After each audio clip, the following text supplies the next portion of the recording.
Greetings, Montaiso here, and let's play Europa Universalis Rome with the Victus expansion. So this is going to be my first Let's Play, hopefully not the last. And about this game, it's for those who know, it's a grand strategy game by Paradox. It's a mix between Europa Universalis and Crusader Kings, although do keep in mind that it's older than Crusader Kings 2 and Europa Universalis 4, so actually in theory it's like being newer than Europa Universalis 3, although not. Although I think the Europa Universalis 3 got its latest expansion after this game that come out, but in theory it's actually perfect. I think it feels more like in the feel it's more like first Europa Universalis and Crusader Kings, well, first Crusader Kings.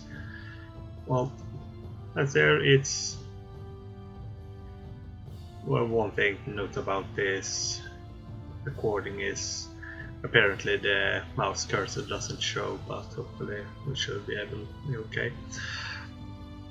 Anyways, so just like in Europa Universalis, you play as specific countries, but like Crusader Kings, there are various characters that run and do stuff and have an effect on the internal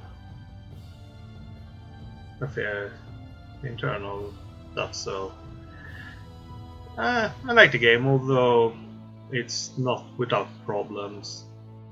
In the strategy department, it's tend to be a bit too blobby, and maybe there aren't quite enough nations. Even if you really look at it, there's a bunch of Gallic tribes, but they play out pretty much the same way.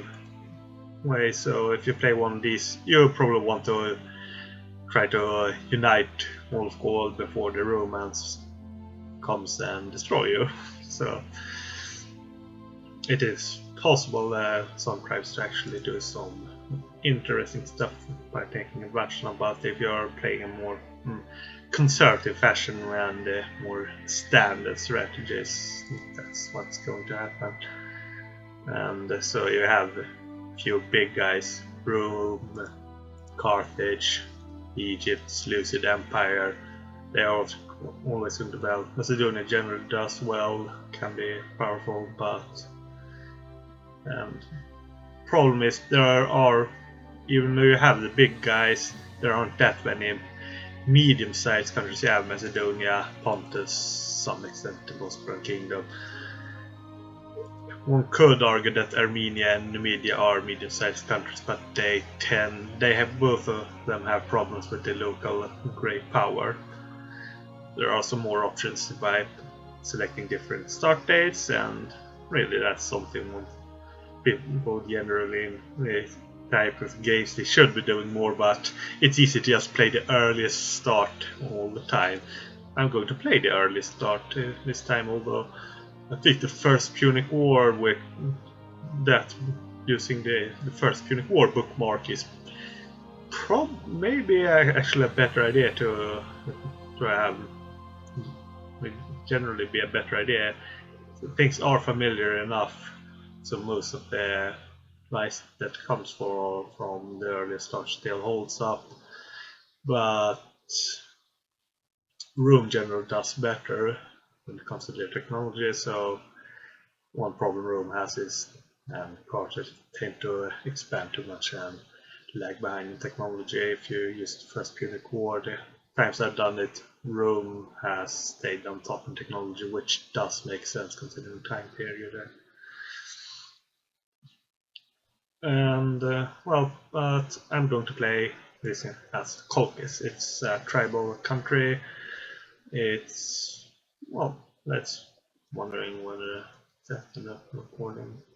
Hopefully not. If it does, I will have to do this all over again. Anyway, pockets. Let's press play. Colchis is a natural tribe. There are 3 different types of general types of governments. You have the republics, monarchies, tribes. Republics are countries like Rome and Carthage, as well as a few small Greek states. while the rest of the civilized countries are then such as the Hellenist states, Egypt, Seleucid Empire, Macedonia, and so forth. They are monarchies, and then you have the tribes, generally small, weak. If the largest tribe at the earliest start, if you sufficient late starts, Dacia will be pretty huge and overall strongest tribe at the end of start, although at that time Rome is pretty big, so something to keep in mind. Is Tillis, they are pretty huge, however they are not quite as powerful as their size may initially suggest. They do get a nice army in an event, but they lack the manpower to really keep things up. If we want to play a tribe and play in the more standard way, Roxolani is probably your best bet.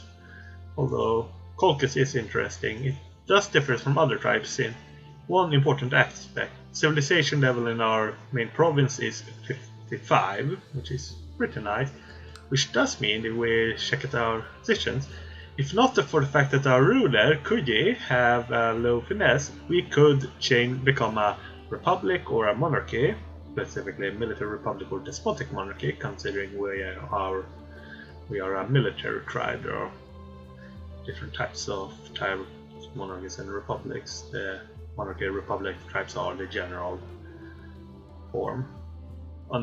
So as soon as we get a new ruler, provided the new ruler actually have enough finesse, we can improve our change the government, which can be handy if you want to, or you may decide to stay as tribe. After all, it's up to you what you want to do. So, another thing to note about Colchis, while we have 3 provinces, they are pretty much crap. Populations are below 10 for all, only 5 people there, population here is 6. The good thing about having a population under 10 is it's up to 10, population growth is quicker, so it's going to reach useful levels, but yeah. And we do have a pretty sizable. The population is divided into 3 types: the citizens, the freemen, and the slaves. The citizens, which is what we have the most of, provides research. The freemen provides manpower, and the slaves provide income. May go into it more later, but that's there is to it. Unfortunately, we don't have many slaves, so we have a really poor income. We don't have that many freemen either, so our manpower isn't really that impressive. Our technology is not, well, it's okay. We have a bunch of freemen, and the high civilization level in our capital helps increase things. So civilization levels in other provinces aren't really that impressive. If we check what resources we have fish and wood. The fish increases is nice. It does increase our manpower, that's small as it is, while the wood means that we actually have some archers. So our very small army consists of militia and archers. That's all. Both our neighbors here in Iberia have an army of similar size, while our neighbors here, the Bosporan Kingdom, have a slightly larger army, although the Bosporan army is just militia. They don't have any other resources. If we want to have a better army, we need to get access to iron or horses. There are iron over here, horses here, we have iron here as well. So it's possible to colonize these provinces, especially up here. Getting first to colonizing Syracuse may be difficult, considering, well, the Bosporan Kingdom are able to colonize provinces as well. Their provinces are also start off pretty bad, pretty poor shape. But they are likely to colonize Syracuse before we can, unless we crush them, which is part of the plan. Of source iron, we could try to trade with Iberia, but we're not going to. First of all, they are extremely unlikely to accept trade because they are most likely going to immediately set up a trade route between their own two provinces. But we can get horses by trying to trade with the Roxolani. They do like us, so we should have a decent chance of successful. I'm going to trade it with Coraxi. If we want iron, I'm going to make one attempt here at getting some iron from Telis. Hopefully it will be enough. I will send another diplomat to Sparta with the same offer. Sparta is unlikely to accept, but maybe why not try both? When it comes to trade, external trade is preferable to internal. Other things we're going to do is recruit one more here and one more militia. Our initial plan is to conquer Iberia as quickly as possible. They have the same culture, which is a good thing, which means we are going to get the full benefit from these two provinces. So, going to recruit an army and then declare war on them. So let's we get the mission to get access to iron, Sparta refuses to trade, but we are going to complete our mission because we are now trading iron and horses.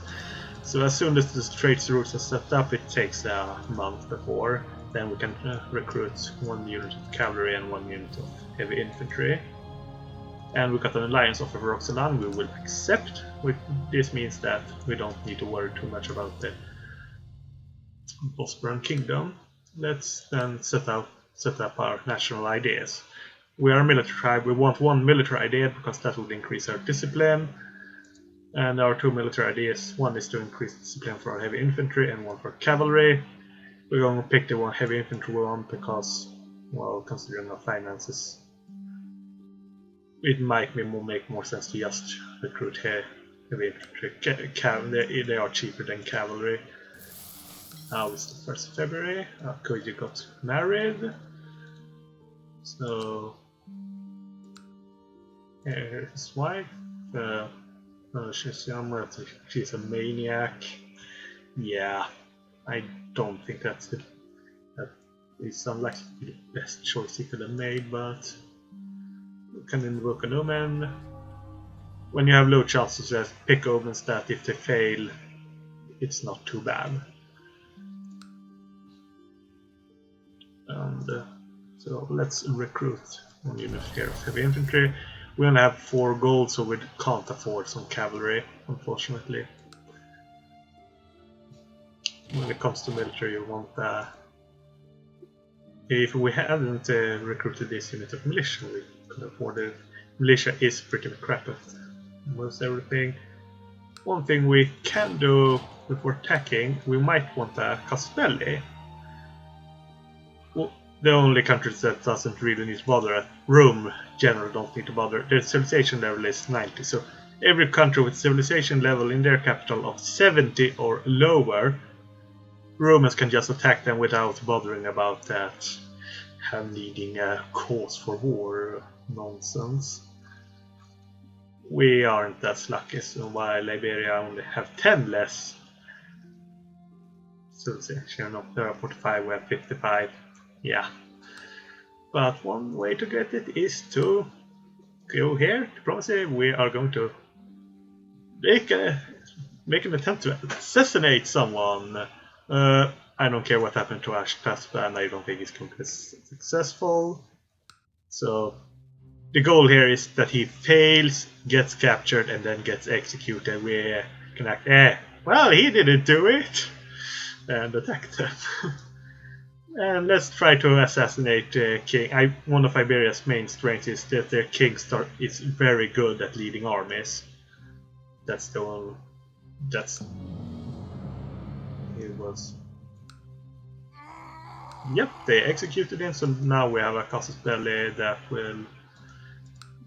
One thing that, compared to earlier patches, make things easier here for Colchis is that. Initially, Colchis was quite difficult, but easier. One thing, the Roxolani are more powerful, and considering they are the country that likes Colchis the most and is most likely to ally with them. It's nice to have a stronger ally. And the annexation limit was increased to 2, so you can completely annex a country that is of size, have 2 or less provinces. One thing that makes is that Armenia considers Iberia now more a target than an ally. They used to generally ally with each other, so as Colchis your options were more limited, but now Iberia is likely to stand on their own, so we should hopefully be able to crush them and take their provinces before Armenia can do so. And let's increase the game speed a bit so that we can graduate army. Hopefully our larger army will be able. One thing we should check, considering we are a tribe. One thing we note as a tribe. Well, let disputes upon our soul themselves. As a tribe, we have these clans, families. You want to make sure people from each family actually have jobs, otherwise you may lose stability and you want to avoid that. So let's check on that and sort by family. Our kid, they have a clan chief and he has a job, so we don't need to worry that. As he needs, one has a job and neither is a clan chief here. We have a clan chief with a job. Paco needs no problem. Paco, we need to find a job for Paco needs. He wants to be an admiral. We don't have a navy. While Astiagis Paco wants to be a general. Unfortunately, his military ability is absolutely useless. But we can make him a bodyguard. Making him a bodyguard will mean that we don't need to worry about the Paco making trouble. It doesn't work if you make the clan chief a bodyguard. He's happy if someone else is your bodyguard, but if he is the bodyguard, he wants someone else to actually have a job or be a bodyguard. The Savakids, well, Colchis is Savakids, so we don't need to worry. Varda needs, we have the same situation here. He wants to be a member of the bodyguard. Let's let him become a member. And let's pick our general. Ulstrues Savakid. Yep, he is almost perfect choice. I generally prefer generals with a bit less charisma. The more charismatic they are, the more likely that the armies become loyal to them, and that may cause problems. So we now soon have an army twice as large as that of Iberia, an equally good general, and a better composition. They should only have heavy infantry and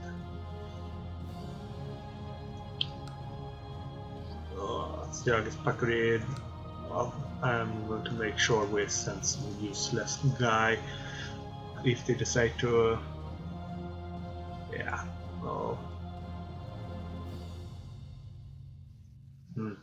Well, they may decide to take them up now.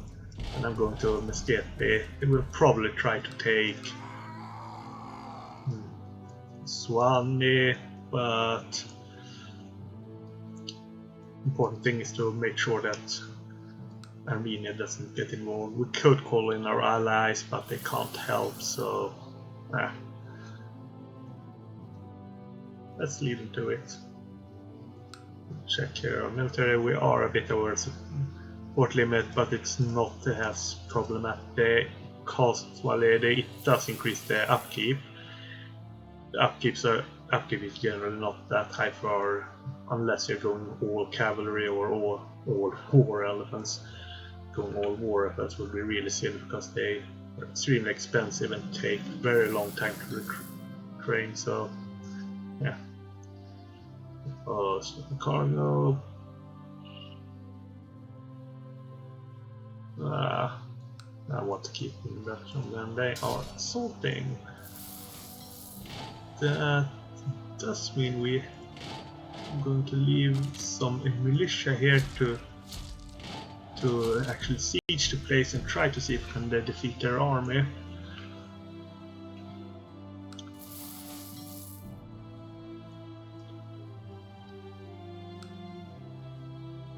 On the note, Iberia is a monarchy, so they have can select more ideas, and where they have a civic duty, which is one reason why our siege takes a lot longer than theirs. And the battle didn't go as well as planned. Yep, this doesn't look good. Hopefully we can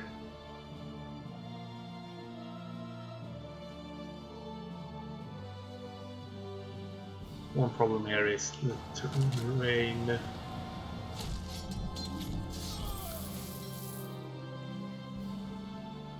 And they are running in the wrong way, so in order to get in here I need to go through Sinchi, which could cause the local barbarians to form a horde, which could cause more problems. Well, yeah, things aren't necessarily going according to plan, but oh man, such chances on successful or successful, so that will. Hopefully their morale should get to a maze, and their morale will unfortunately recover. We have Lustieti, they are offering a white peace, but we want to conquer them completely. Well, if we didn't want, well, Armenians are very likely to actually. No?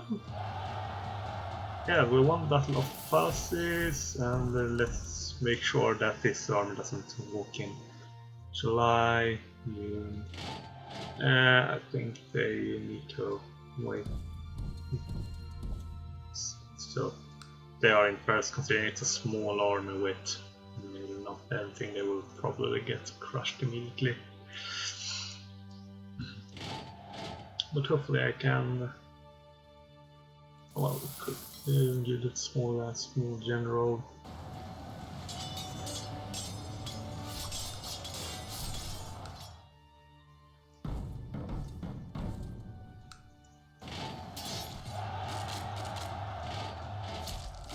Let's walk up the continue to pursuit with a larger army.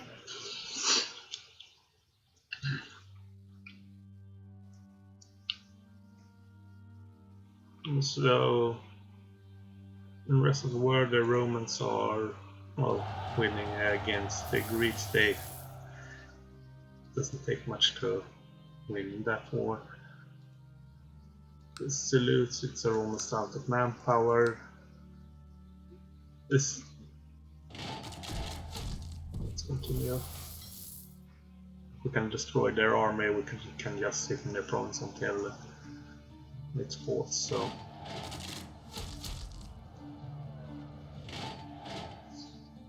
When it comes to the military, militia are crap but can be trained everywhere, and they are cheap.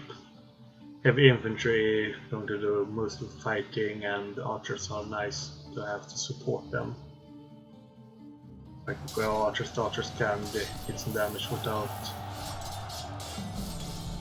And everyone is each of one, so that army is going over there. So while this one is, so while a large army will be running after the Iberian army, until it's destroyed, this small detachment will stay and besiege the province till it falls. If we destroy the army, then I will have the entire army there.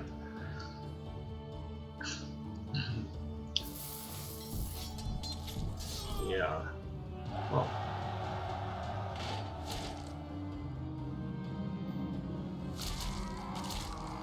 We need to. Serena is in charge of the military technology. We want finesse for the actual job, but we also want some martial build because that provides some bonuses. So let's Artabanus do the job.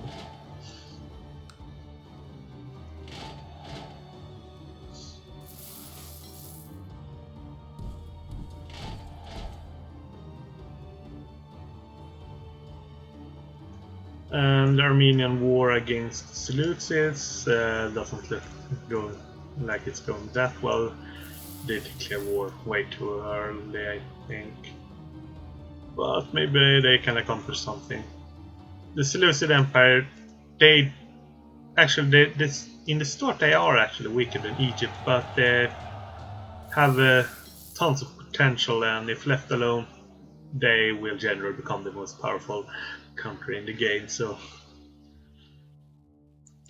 you want to see them struggle. Another woman whom has lost for 1 year.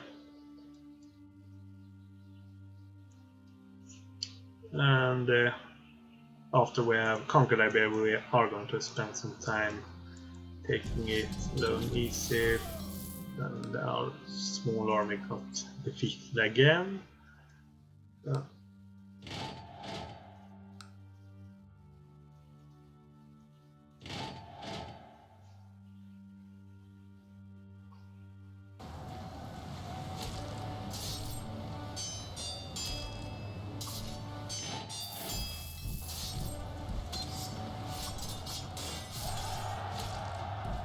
But there's not much left of the Iberian army, so we should hopefully destroy them soon. After that, we're going to spend some time recuperating our losses, maybe go out hunting some barbarians here.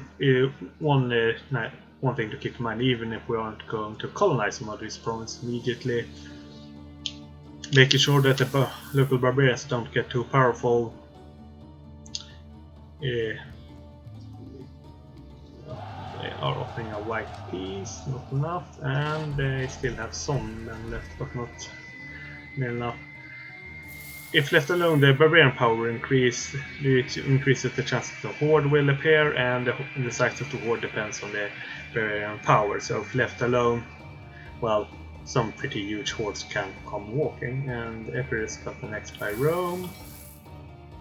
And we have barbarians over here in Massilia. And there's war between Carthage and Media. Our small army got defeated again, but now the Iberian army is gone, so let's just speed up things and conquer them, and I think I'll end this video after I have annexed Iberia. So for those who aren't familiar with Paradox games, in order to truly benefit from a province, it's not enough to just occupy it like to do in Total War, but you need to actually get it in a peace treaty. And now advance these things, as we may notice happenings. Fine.